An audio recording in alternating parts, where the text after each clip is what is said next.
Welcome back to Grapple Theory. We've got plenty to talk about this week, and to talk about it with us, we are joined by Giorgio, who runs Ceasefire, runs Ichiban, is a commentator, is a ring announcer, is a coach. Did I miss anything? Is there?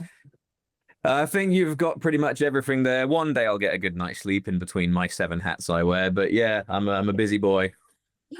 Incredible. Love it, mate. I love the grind. I respect it.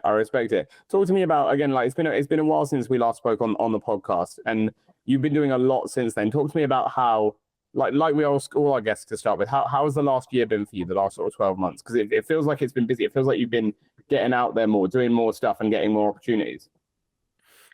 Yeah, it's been a pretty crazy year. I think the last time I spoke to you, I was either just about to go to Japan or I was back from the first time in Japan. You were just back. Yeah, I was just back. So since then, I've gone back again, went back to work with Pro Wrestling Noah, hosted my second event at Nippon Budokan. I miss Tokyo every day, man. Everyone talks about the Tokyo Blues, and I thought, well, everyone, when they come back from a holiday or going abroad, they miss it. But, the coming back from Japan is a whole different beast. It's a big crash down back to reality. But absolutely loved going over there the second time. And it really is crazy. I think a lot of people who have just come back from Mania Week in Vegas will say the same thing. It is crazy. You can travel to the other side of the world. Doesn't matter how many hours you spent on the plane, what city in the world you're in. It feels like just the British wrestling scene gets picked up from London or Manchester or Wolverhampton and just plopped down. I was out there with Tom Scarborough. I was out there with Callum Newman, Dan Maloney. It's insane. It's like a little expat commune. It's wonderful, and especially in a country like Japan, where it's very easy to feel overwhelmed and isolated, the language barrier, the cultural differences, to have that little slice of home with you and to have your own little tour guide is really, really handy. Nice. I love that for you, mate. It sounds great. I mean, talk to me again, like back on until you've had loads going on. Obviously, since we last spoke, like Ichiban's been going from strength to strength. You had like a great first few shows. You brought now back to Waterloo, to Chandler Hall, where you run Ceasefire as well. And that last show was so much fun, and the UWF match went down so well that you're now doing a whole show around it, which is wild. I know there's a few people in the community who are absolutely, I mean, obviously we're all buzzing for it, but like who are really pumped for the fact that every single match is going to be UWF rules. Yeah, there really is a buzz about this show. I'd say more so than any other Ichiban show. I mean, obviously the first one had the final UK match of Meiko Satomura, so that was such an event in itself. But with this show, the fact that I think it's filling this little hole that has been missing for a very long time. I've been actually in touch with the Tetsujin guys. They have been so helpful with like sharing tips and ideas, and they're even letting us use some footage to advertise our upcoming show. That was such a fantastic project and such a great nod to hybrid wrestling and shoot style. And then you have Ambition in WXW in Germany, but there hasn't really been something like that in the UK for quite some time. We had Bloodsport last year, which I sadly wasn't able to go to. I really, really wanted to be at that event, but sadly I couldn't be. It's great. It was great to have something like that in the UK, but obviously now with Josh Barnett announcing that Bloodsport is it's not gone, it's on indefinite hiatus, which is a great loss. So I would really like this to be something of a semi-regular, reoccurring event, because we have the wrestlers that can do that style. We have the fans that want to watch that style.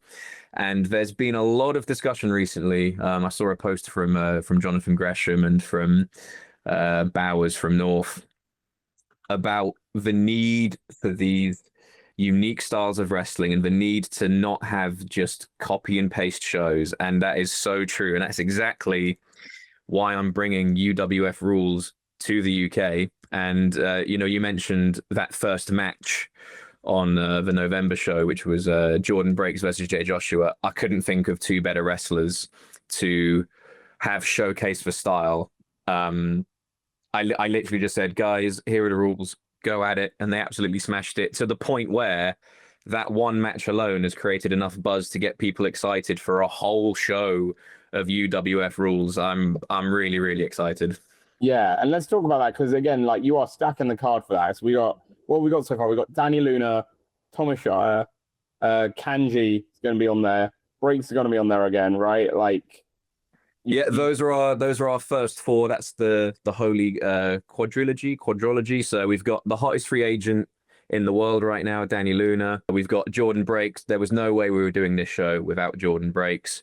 We've got Connor Mills. We've got Kanji. We've got Thomas Shire. And everyone saw the announcement that Ichiban will actually be kicking off day 2 of Super Strong Style. We're bringing a UWF rules match to the ballroom. Connor Mills versus Mark True. So Connor Mills already announced for May 29th. Mark True, he's not just doing the match at the Electric Ballroom. He will be with us on May 29th as well. So those are your first 6 names. Would you like a 7th? Oh, go on, treat us. So would you like name number 7? 7. It's Trent fucking 7. He's coming back to Chandler Hall. Insane, incredible. Trent back at Chandler Hall is going to be amazing. I mean, like that match again, like we talk about sort of incredible matches that have already been hosted at Chandler Hall, and that match that he had with Leon, that sort of like the rounding off the trilogy for them, it was unbelievable. Like that was an incredible match, and the crowd was so hot for it as well. I mean, it was the main event for a reason, but it even surpassed my expectations. I mean, everyone knows how fantastic Trent is. There's a reason he has had the career he's had, and you know how he has elevated British wrestling. Leon Cage, it was obvious from the first time. It's obvious to anyone the first time they laid their eyes on him that he's got something. Hence why he was selected for a WWE tryout, which is also a testament to the fantastic coaching at New Wave Academy. You know, Brendan and Bohr, they really are pumping out these absolute machines. But yeah, as I was saying, we made it the main event for a reason, but my God, there's something about Chandler Hall. I don't know what it is. The first time we ran Pro Wrestling Ceasefire there, it just has this aura, this energy, and it's attracted this real little community because on the surface, on paper, it shouldn't really be a great venue for wrestling, but we've made it into something really special. So Trent versus Leon, that is might be my favorite thing we did that year. And you know, these aren't my words, but it ended up on so many end of year lists, match of the year lists. It was on every poll. It was buzzing, people making gifs out of it. People come up to me at other shows to talk to me about it. Leon has said the same thing. They go, I'm not going to do an impression because it never comes out sounding right. But you know, Leon, because I mean, he says, you know, I was at a show in Wales the other week, and people still come up to me and talk about the Trent match. So that whole story, that trilogy was something really special, and they absolutely smashed out the park. So, you know, we're bringing those vibes back on Friday, the 29th of May. And this is actually the first ever wrestling show at Chandler Hall on a Friday night. So, you know, if we can have that much buzz on a Thursday, as we always do, imagine it on a Friday night with some strong zeros and some Japanese beers behind the bar. I absolutely cannot wait.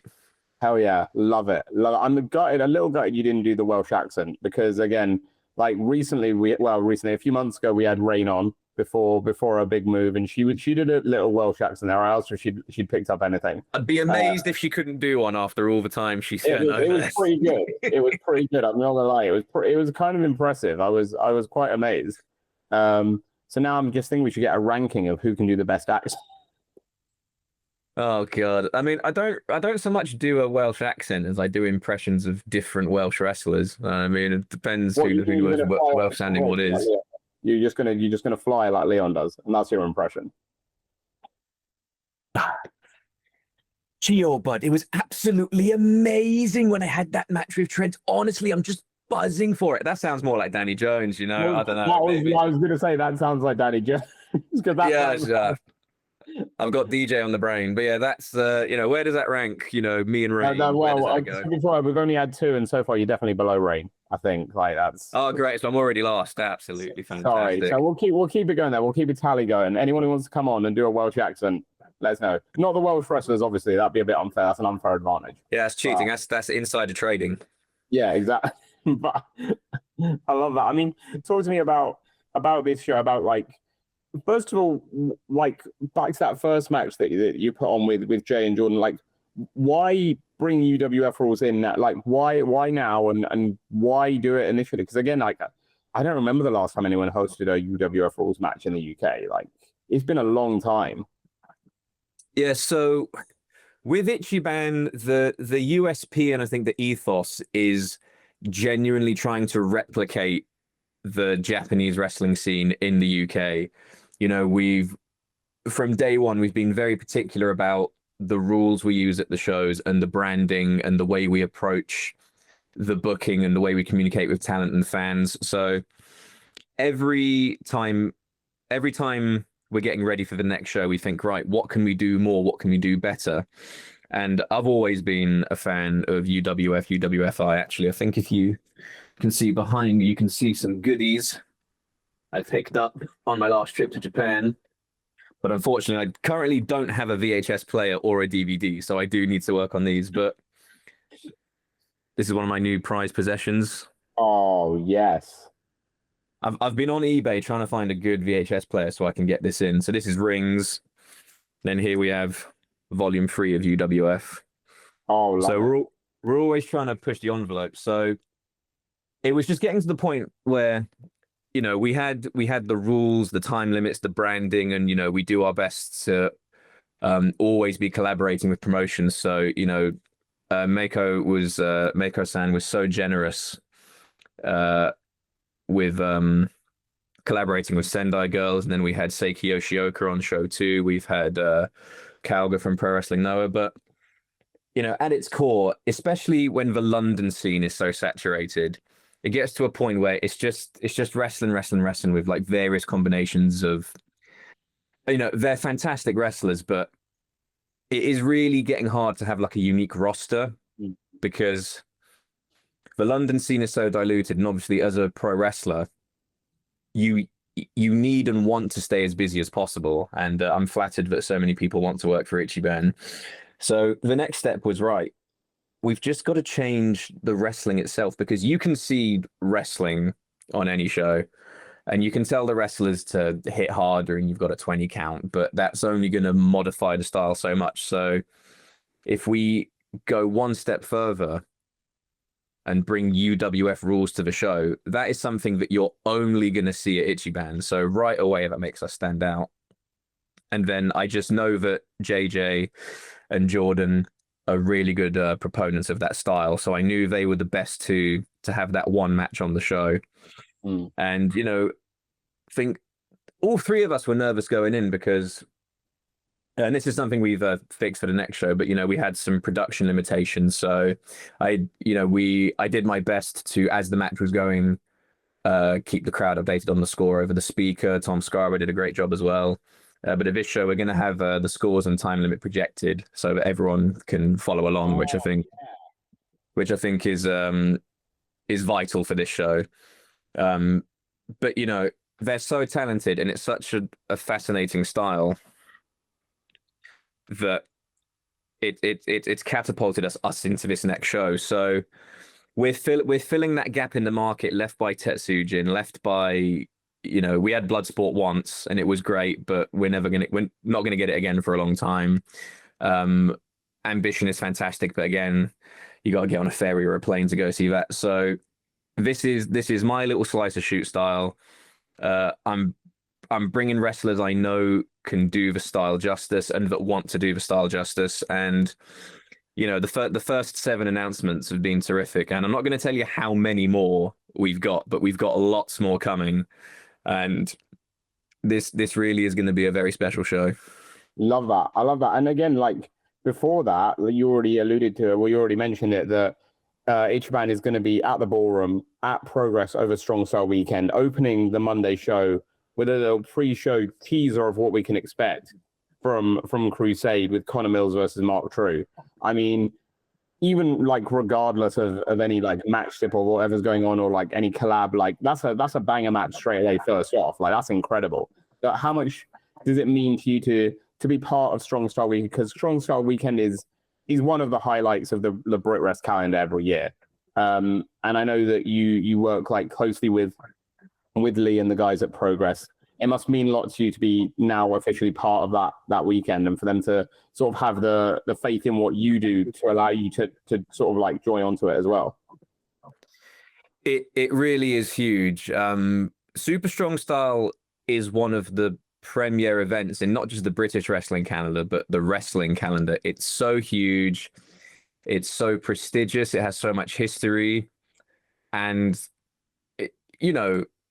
Progress would be well within their right to go, what are you doing? We've got enough on our plate as it is. We're running the biggest tournament happening this year. We've got a lot on our plate. But I approached them with the idea, and we worked together so well when Mecha Satomura was here last year. We worked together on those final 2 shows, and we've stayed in touch. They're great to work with, and I'm honored that they've given me the platform and the time to showcase my vision of what pro wrestling can be. And it goes back to that thing of variety.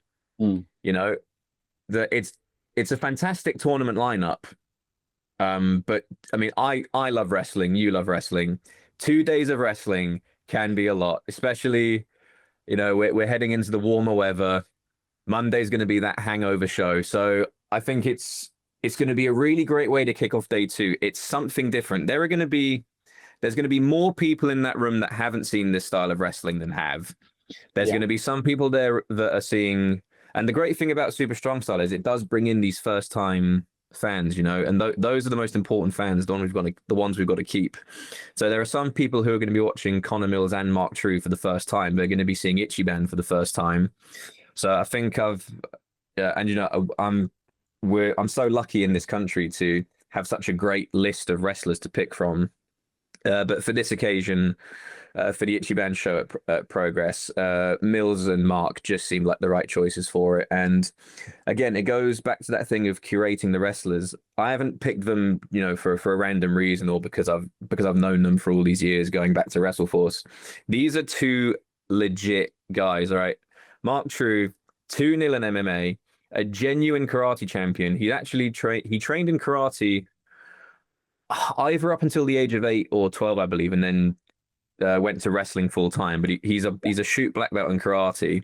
Mills, 1-0 in MMA, victory by unanimous decision. And have you seen him wrestle? I mean, you just know it's going to be an absolute banger.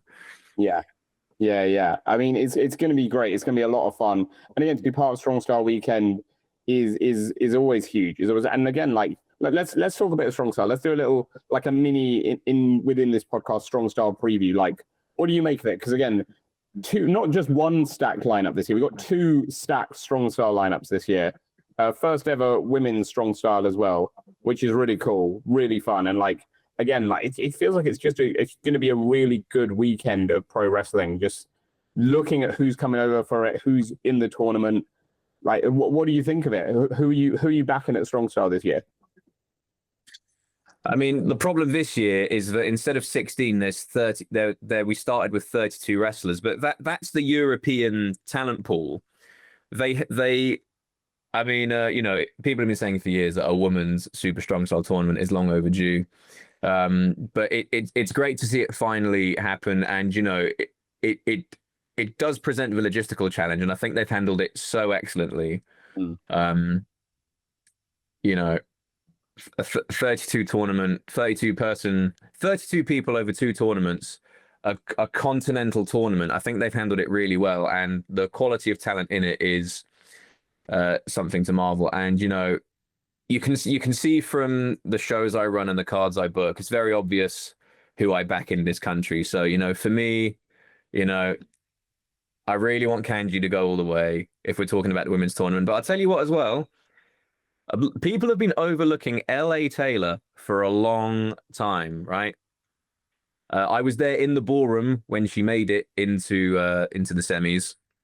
Went up to her in person and told her how proud I was of her. And, you know, she's got arguably the biggest match of her career so far, going up against Shotzi. So that's a match I'm really looking forward to. And, you know, Shotzi, I know it's a long flight over to the UK.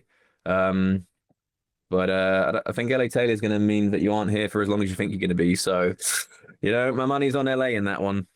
Yeah, I mean that'd be huge. Again, it's a great opportunity for LA. Again, like you said, I feel is someone who's so underrated. I feel like, and again, this is just me like as a fan seeing it, but like I don't know if it's because obviously she's based down in the Southwest, like, but like it feels like she doesn't get booked. I feel anywhere near as many places that I feel she should be booked at. Like it feels like she should be everywhere. I agree. It's a crime. It's I made sure she was on that first Ichiban. She had a sadly quite short, but really, really good match with Nightshade. Yeah, LA.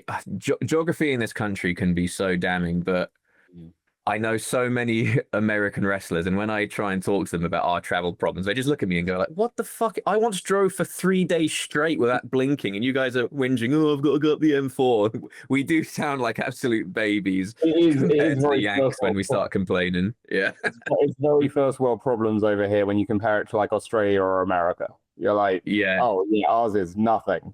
They wish they had that. And it's such a culture shock both ways. Like when you know, I remember I've had conversations with like Darius Lockhart when he's over. The first time he came over, he went, you know, like, oh, people told me, oh man, I'm so sorry, you've got to travel all the way from like, you know, London to where is it, like Sheffield or Manchester tomorrow. And he was like, what are you talking about? I had a nap and I was there. In America, I'd have to like, you know, tell my family I won't see you for 3 days. I'm off for a booking. Oh, yeah, we do have it easy. We do have it easy, but we like to complain, don't we? That's the British way. So that's just how we are. Yeah, we like moaning and cups of tea. That's what we exactly. like. What about in the men's bracket? Are you backing Ichiban and Ceasefire alum Jay Joshua? I mean, I try to appear unbiased. I'm very bad at it, but I do try to appear unbiased. But if you just look at the trajectory he's had, the match quality, and also the improvements he's made to his training regime is absolutely insane. And he's often posting these incredible gym updates, and you can see the changes in his physique. He's even snappier, he's even quicker. I mean, it would be good for me if he did well. So, I mean, and it would also be a pretty smart bet. And, you know, JJ deserves all the success. He's someone who he's just knuckled down and done the work for years, and that's the story that always gets told, isn't it? You know, don't complain because you see someone else doing well, just work harder. And that's always what JJ's done. Doesn't complain, just gets in the gym, gets in the ring, absolutely beasts it, and there's a reason he's having the success he is. Yeah, which is amazing for him. Like it's so good. It's like yeah, and again, he's like just the nicest guy. Like he's the nicest guy on the scene. He's so lovely. Like you just want success for him. Like you see him doing well and you just love it because he's just such a great guy. I mean, like again, you say do well for you. Jay, if you're watching, this is it. You got to do it for Gio now. This is like pretty fully out there. Yeah, man, do it for Harvey. Come on. Get it up. Unbelievable. Amazing. Well, again, like we spoke about like earlier on and again like off camera before recording. You don't just promote shows. That's not all you do, because apparently you don't like want just a chill life. You don't want to just have a few days off here and there. So you do plenty of other stuff, which we'll get into as well. You do coaching at Play Fight, which I imagine must be again like really rewarding. Like how like going like seeing the next batch of talent coming through, helping them out, giving them advice, and like being there to offer support in that way. Yeah, you hit the nail on the head. It really is so rewarding. So in October last year, I ran a commentary and announcing seminar at Play Fight, which was meant to be sort of a one-off or a once every 6 months thing. So we ran it half as an in-depth seminar. Like we really took apart commentary and announcing and looked at it from every angle. We did some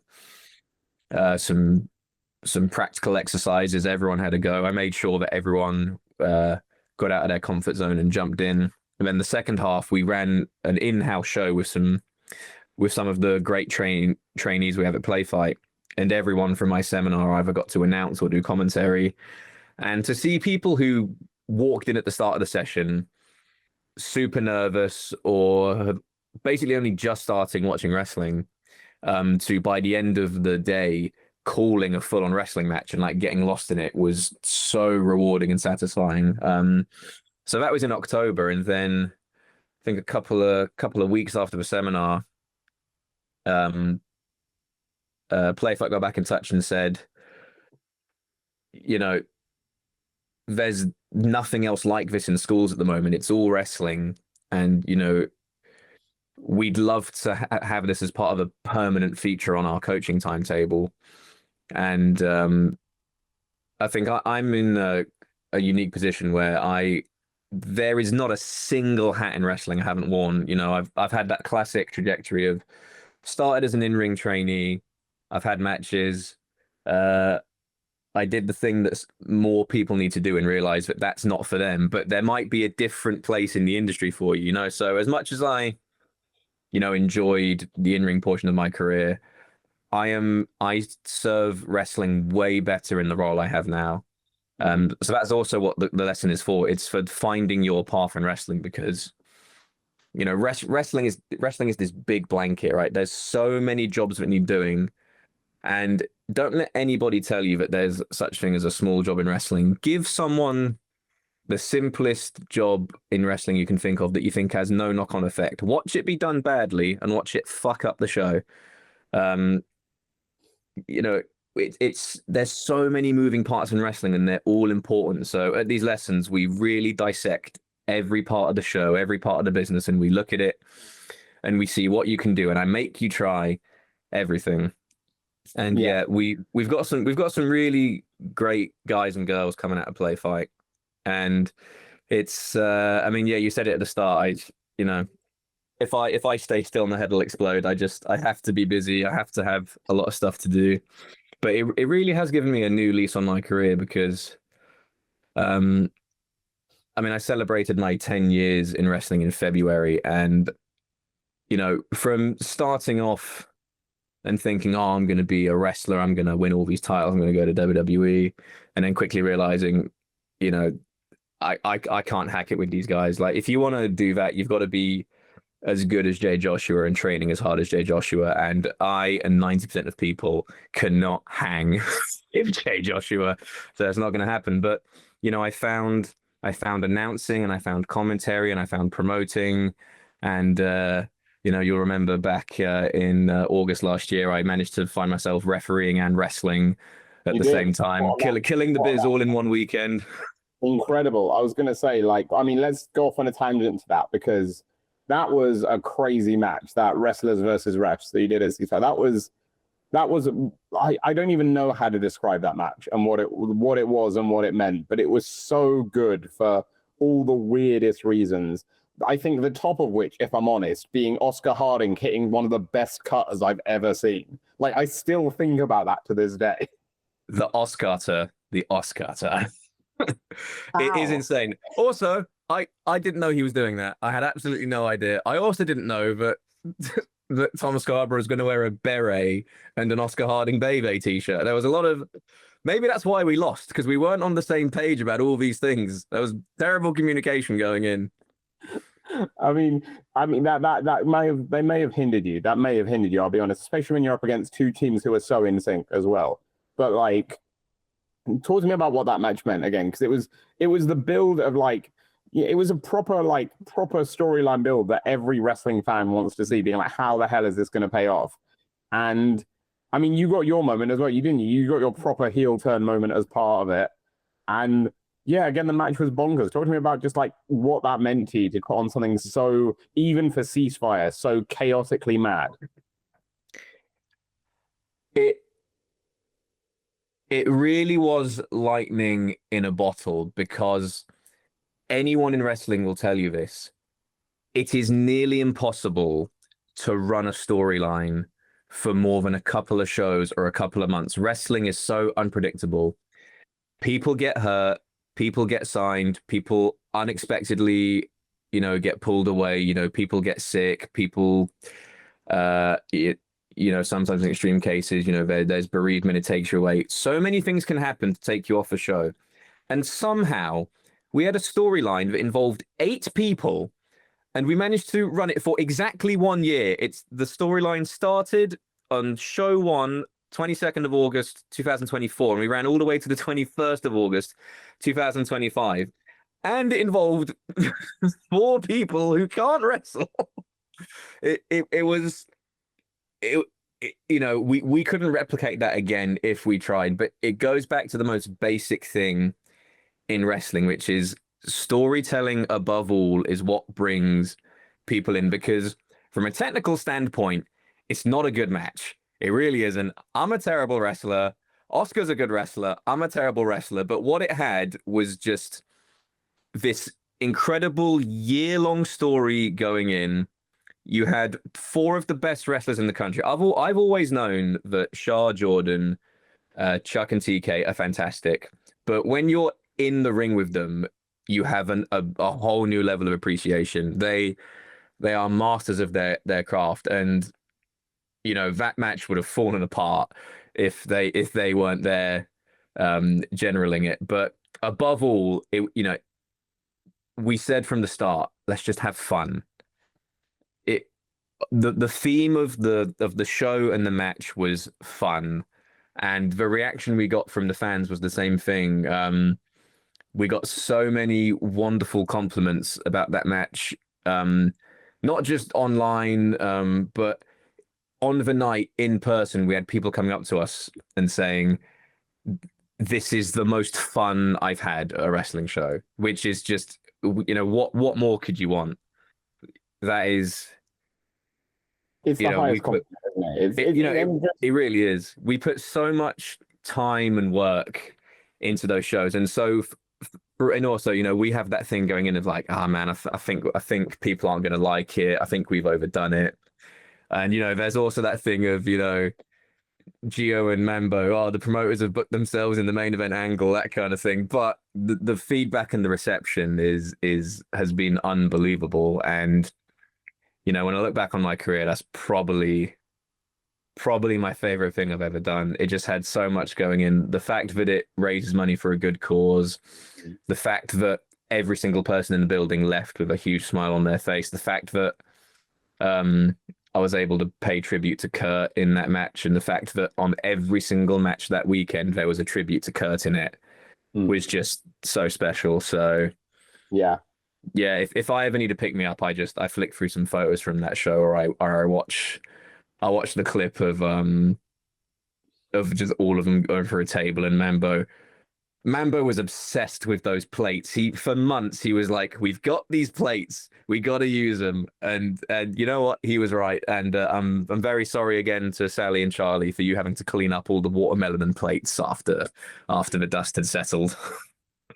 It was amazing, and the thing is, you hit the nail on the head with the fact that people loved it because but it doesn't need to be a good wrestling match. Like that's the thing with, I think, that separates wrestling, because it's not, you know, it's a pseudo sport, you know, because it's theater is what separates it from any other sport, because you don't need to have a good wrestling match to have a great wrestling match.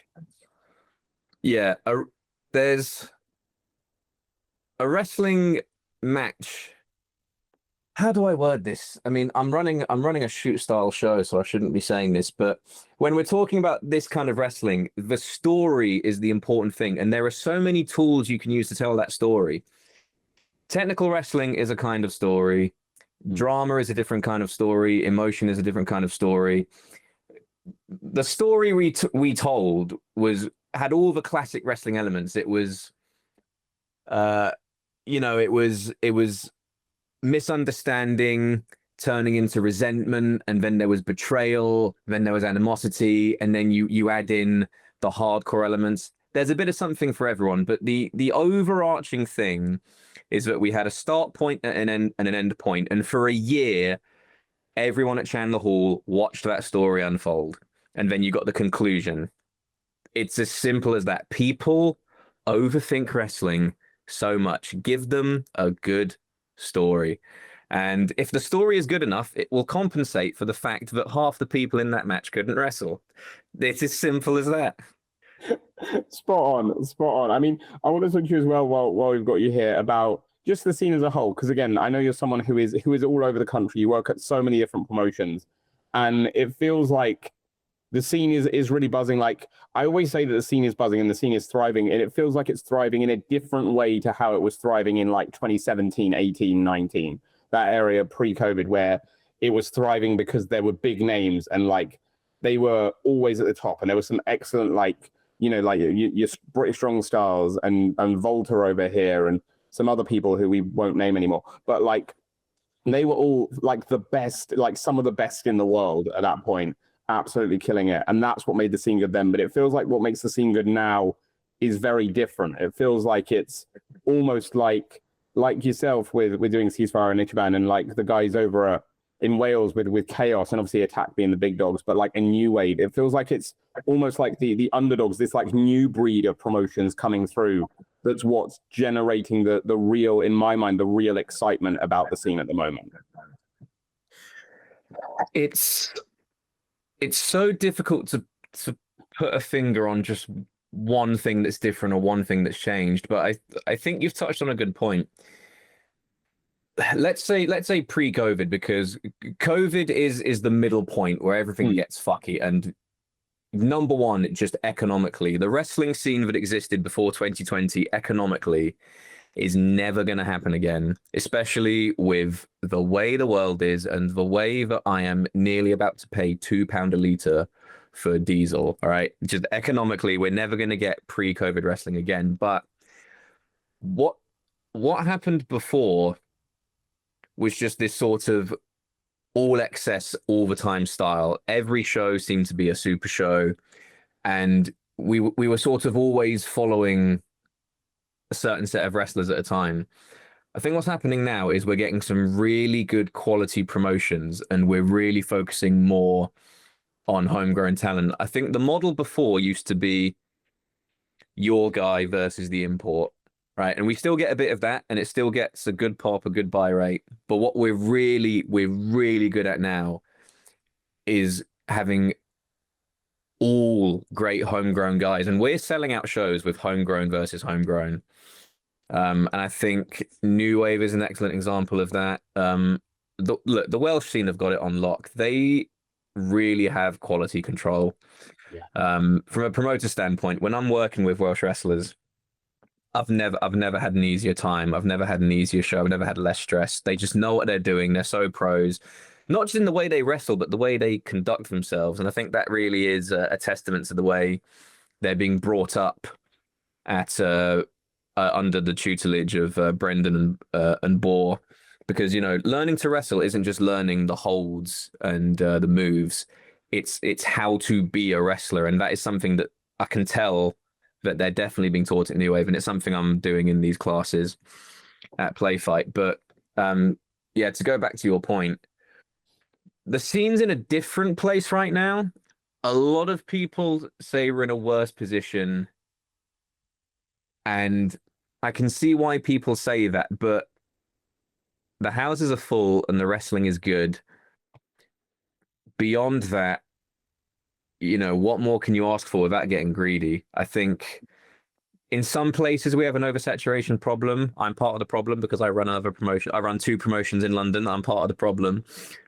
But we just have such good wrestlers, and people are coming out in droves, man. You see the same people, fans-wise. You see the same fans at every show. So we still have that dedicated traveling fan base. It's better than football, man. We've got such wonderful fans and such wonderful wrestlers. I don't think we're in a bubble. There was a bubble before COVID. I don't think we're in a bubble now. But the important thing is quality control. And just let's enjoy it. Let's enjoy the wrestling. Yeah, exactly. I think that's how it should be, right? I think like as well, like you say, like we're not in a bubble, and we were in a bubble before. I think that's such a perfect way to put it, because it felt like pre-COVID it was the bubble of Brit Rest, and now it feels like fans, especially like fans more than anything, are more wanting to reach out to America, to Australia, to like Europe, to mainland Europe, where all these other indie promotions are running. like aside from again, like I know pre-COVID, it was like GCW, the big dogs, but now it feels like other companies, not GCW, like are the ones people are shouting about over in America and over in mainland Europe. Like people want more wrestling now, like so we can bring in other talent over here. You know what I mean? So like it feels like the indie scene is more of its own bubble now, rather than just Brit Rest being its own bubble. I agree. I think there seems to be sort of less of an indie monopoly, and I think we're seeing more presentations of wrestling, and we're just seeing more faces in wrestling. I've had this discussion with so many people in cars recently. You know, even when I started wrestling myself, I thought, you know, wrestling's a pretty niche thing. So indie wrestling is like a niche of a niche, and then training to be an indie wrestler is like a niche of a niche of a niche. So I reckon there'll only be about like 5 people at this school, and every class I went to had 40 people in it. And then you find out that not even 20 miles away, there's another wrestling school that has 40 people a class. And then I can't believe the number of wrestling trainees there are. So as big as we think wrestling is, it's bigger. Yeah. And I think a real good sign of success is how many people are in the schools at the moment. You know, not just the school I teach at Play Fight. Every class I see around the country is full. Yeah. So I mean, and it's good for us. It's good for me. Now, like training schools like Pursuit, right? Pursuit started as with Liam doing the training school, and now they have their own like full show that is like trainees, but also others as well. Like, you know, like more well-known wrestlers, and they're putting on full shows. Same with New Wave, right? Started as a school, now they just have a full roster of show that isn't just the trainees. And like you say as well, like shows are selling out. That's, you know, Progress and Rev Pro and Eve, you know, they're still the big 3, you know, when it comes to name or brand awareness. And Rev Pro are doing Wembley this year, which is massive. But like, then you've got Eve, like this year ran their biggest ever show. Attack this year ran their biggest ever show, and they're doing it again twice more. Like, you got all these other companies coming up who are all running like their biggest ever shows, like at certain points.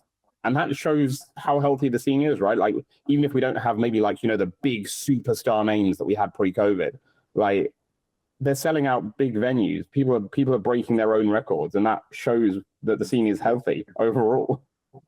I think it's a really good sign that people are coming for the wrestling and not wrestlers. You know, wrestling. It feels like only a few years ago wrestling started being cool again, or it became mainstream, publicly acceptable to say you're in wrestling or you like wrestling. And to all these people who have hopped on the bandwagon, I say, you weren't there in the trenches, all right? You weren't there in secondary school with your little Batista pencil case getting bullied in Mr. Heyman's math class, all right? You weren't there. But the more people that are on the wrestling bandwagon, the better. But yeah, I think what I'm noticing is that people, every show I've run recently, and even shows I'm hosting, you know, I always try my best to talk to the fans and get a sense of how they've heard about the show. Are you a casual fan? Are you a hardcore fan? Are you a new fan? Are you a lapsed fan? So many people are saying, we just saw a flyer that said wrestling and we thought we'd give it a go. So people are coming because it says wrestling on the marquee, and they're staying, which is why it's so important to have quality control on these shows. If we bring in a dad and his kids from the street, he's worked hard all week, and he's like, right, the kids want to see some wrestling, I'll take them some wrestling. Sees a flyer on the lamppost, all right, come on, take him to the wrestling. If he has a great time, he'll come back. If he has a terrible time, I'm never taking my kids to that fucking fake shit ever again. So it's so important to have quality control on these shows. Exactly. And before we wrap up, there's one more thing I want to talk to you about, which is, I guess, like, well, so we don't talk WWE here. It's part of the gimmick. But someone who, again, I know is very close to your heart, very close to the hearts of many Brit Wrestling fans, myself included, is the now Lizzy Rain, Rayne Leverkusen, who has officially signed now. I think we all knew it was coming for months and months and months, but officially signed now, has got a name, is making a debut as we speak, will have made her debut 2 nights prior from when this goes out. And it's just so amazing. I put out a tweet last week. I was maybe a little bit salty because I wasn't a huge fan of the name, I'll be honest. I think Rayne Leverkusen is just a cool as shit name. But I'm just so happy for her. It's just so amazing to show, like the testament to what can be achieved through hard work, through everything she's been through, and for the fact that again she's still not really been in the business that long.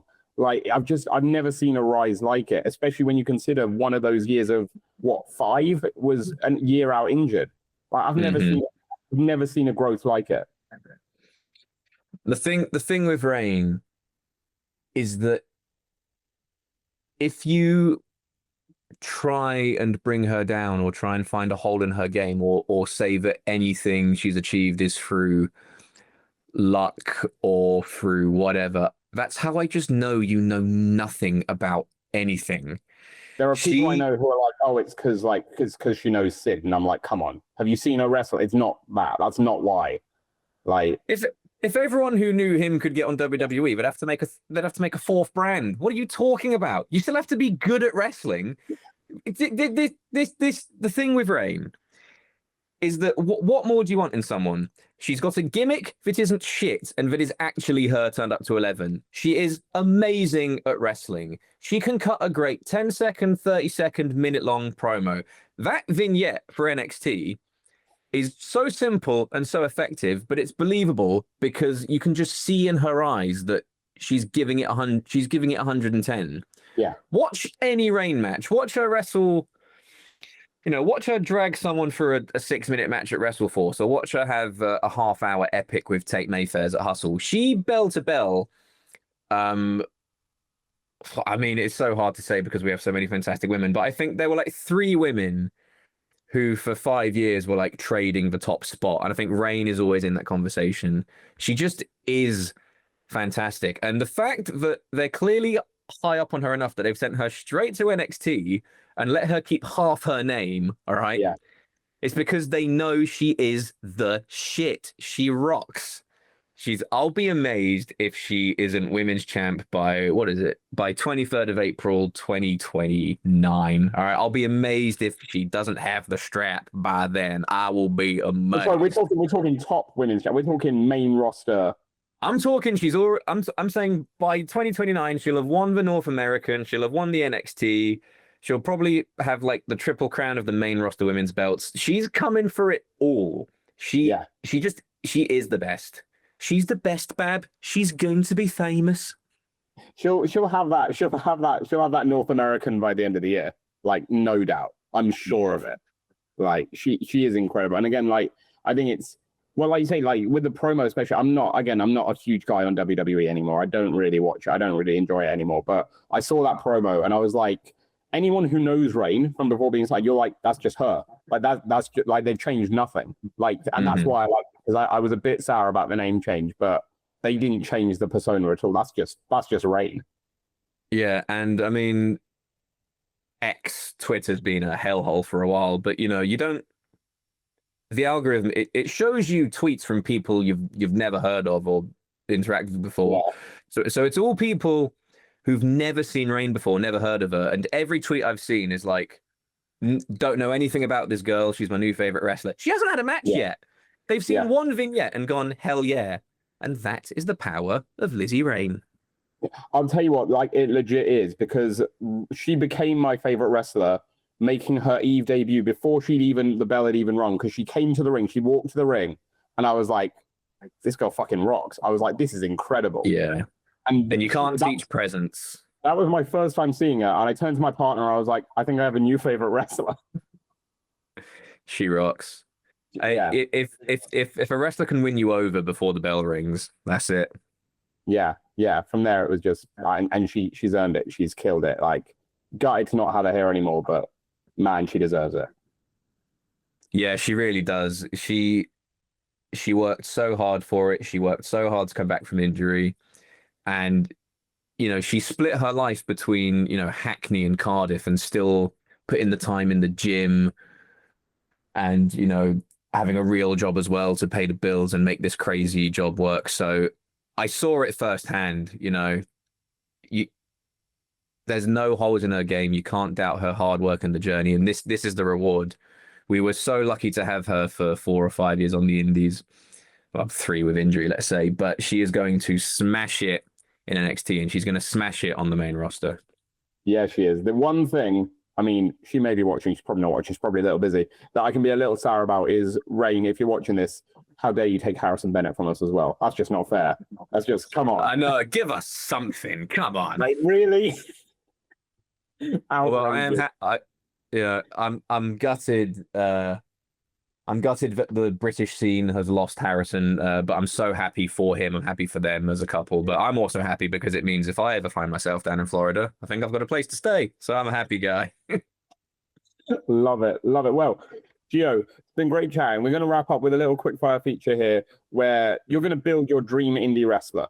Now, I say indie, we're allowed, we've got a few exceptions based on who has previously been said and who's been over here at certain times. So they've all got to be indie, but you're allowed Rayne, you're allowed Leon Slater, you're allowed Lio Rush.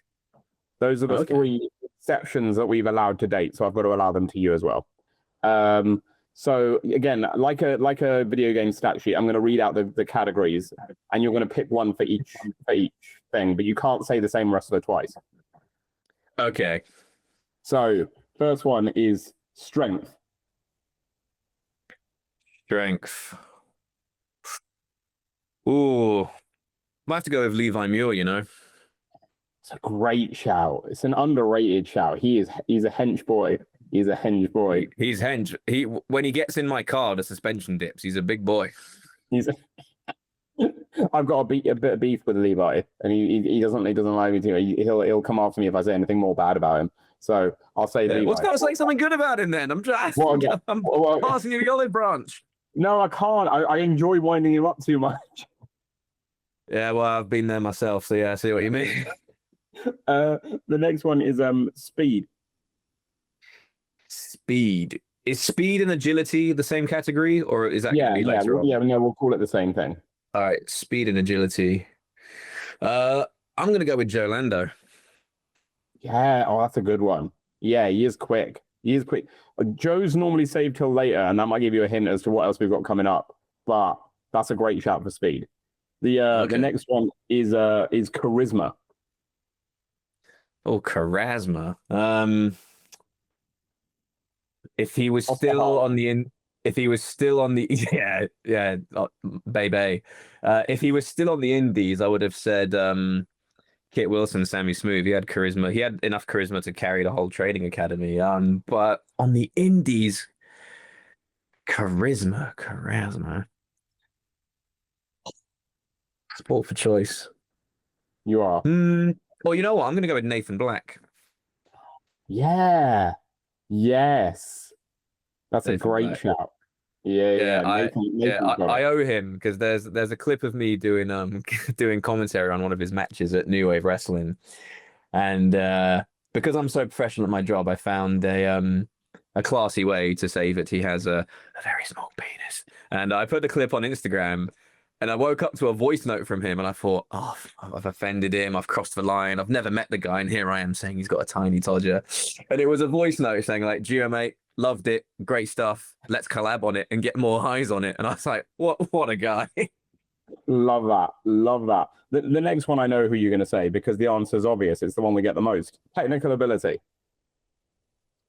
Oh, but there's two answers. I tell you what, it's a very male-heavy wrestler at the moment, and she is actually the best. There's a reason that 9 out of 10 shows I book, she's on it. So it's Kanji. Yeah. Who is the other one in your mind? Jordan Breaks. Yeah. No, it's the natural top two, isn't it? It's the natural top two. Yeah. Love it. The next one is this is the one where Joe Lando gets named a lot. Is high flying. Oh, damn. Okay, so for speed and charisma, I've got Lando. High flying.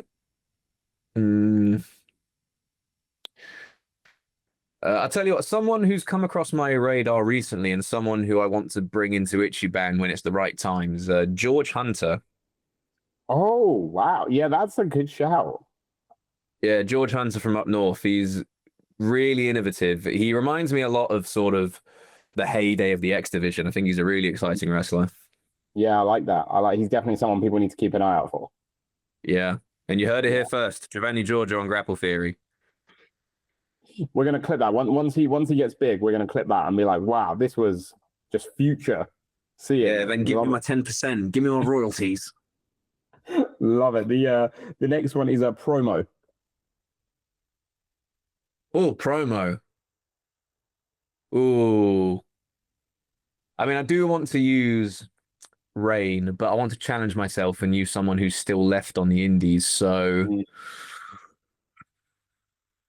and I'll tell you what, being a promo is such an underrated skill. People who are looking to jump to the next level, you know, so many people when they think about taking it to the next level, they'll get in the gym and they'll get as much ring time as they can. But honest to God, if you can get good at promos, that'll take you around the world. So promos. No, I'm taking Rayne. She's the best. I'm taking Rayne. There we go. It was going to happen, wasn't it? It was inevitable. Yeah. Love that. The next one is a finisher.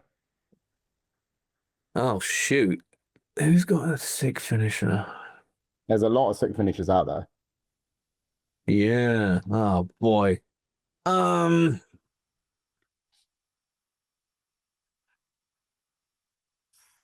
Emerson's got a pretty good one, Emerson Jane, and Yeah. I would like to incorporate her into my custom wrestler because she does rock. Yeah, we'll take Emerson Jane's finisher. Nice. I like it. I like it. Only a couple more. The next one is ring gear. Ring gear. Chevs. Yeah, best gear on the indies. Although if it's someone with the physique of Levi Muir and they're wearing Chevs' gear, I don't know. Can you imagine Levi Muir in Chev's gear? Oh man. Oh man, I'll have to message Elliot and say, look, I've got a custom graphic I need you to make because I'm not getting ChatGPT to do it. I want a human to do it. Yes, Elliot, make it. Send it to us. Let's see it. This could be incredible right here. This would be great. Yeah. And then the final one is entrance. Ooh, entrance. Sosa just got signed to TNA, didn't he? Oh, he's still doing the indies. Yeah. It's definitely either Ricky Sosa or who's got a banger?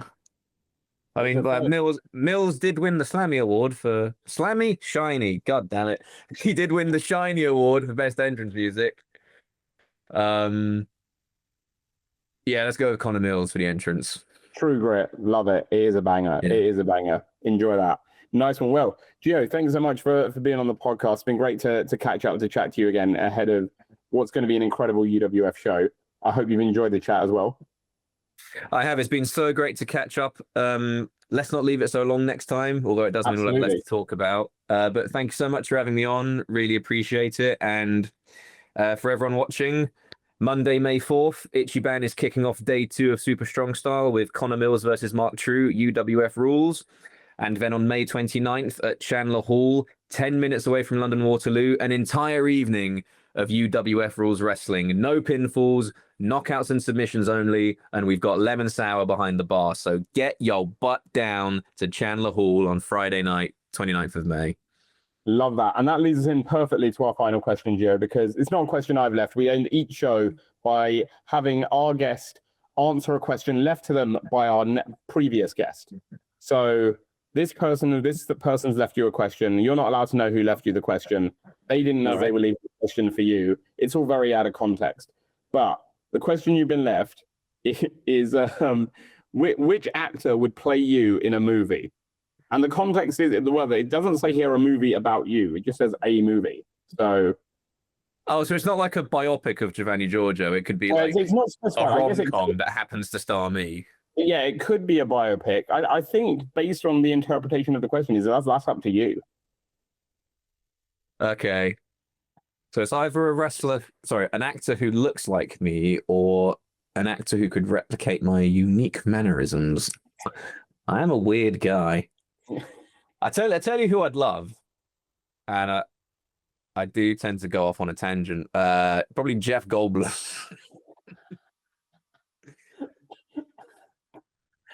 Tell me you don't see it. Tell me you don't see an Oscar in his future for playing me. Wrestling finds a way. That's it. That's the one.